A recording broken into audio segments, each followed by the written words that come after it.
Имейте в виду, я работаю над тем, чтобы у наших девчонок были запросы высокие. Қыздар, талапшыл болыңдар. Мен сөйтіп үйретемін қыздарды. Жігіттер, вы должны понимать, у вас шансов мало жениться. Их будет очень мало, потому что қыздар... Нет, вот это я не буду. Вот что ты мне предлагаешь? Не, қалма, хорошо, қалма қанша мынанша. Енді мен мынанша сатпен барам ғой. Сосын, не, вообще сенің условияңа не кіреді, екеуміз отбасы болғанда не кіреді условия, так? Что там у тебя? Әкеші предложениеңді. Оферін әкпеш, не бар ішінде? Қара отады, қыздар қара отады, так. Бүкіл үйдің тірлігін істеу? Жалғыз өзің ба? Барлық тамақты істей алу? Мен ба? Не дейді, мен жұмысқа кететін кезде таңертең завтрак істеп беру? Сен не өзің завтрак істей алмайсың ба сонда? Мен түстен кейін жұмыс істейтін, мен фрилансермін. Мен түстен кейін жұмыс істейтін қыз шығарым. Маған не надо утром вставать. Сонда сен өзіңнің атауыңды өзің істеп жей алмайсың ба? Что там дальше у тебя? Сколько детей?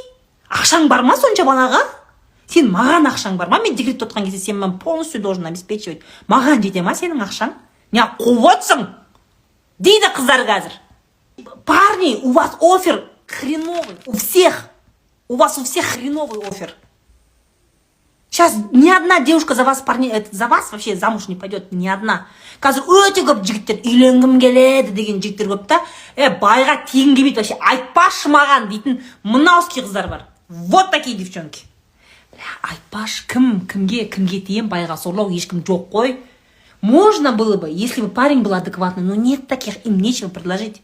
У всех парней оферы плохие, у всех. Бытовые проблемы вы должны разделять, жігіттер. Қазірден бастап шешелеріңнен бөлек кетіп, шешеңнің етегінен бөлек кетіп, қазірден бастап өзіңнің киіміңді жуып үтіктеу, өзің тамақ істеп жеу, өзіңнің үйіңді өзің жинау, ыдысыңды жуу, уақытылы шомылу деген нәрсені, тырнағыңды алу деген нәрсені қазірден бастап үйреніңдер. Не надо. Сейчас у тебя, конечно, эти вопросы закрывает твоя матушка, твои сестры закрывают. Нет. Бөлек шығып қазірден бастап үйленгің келсе.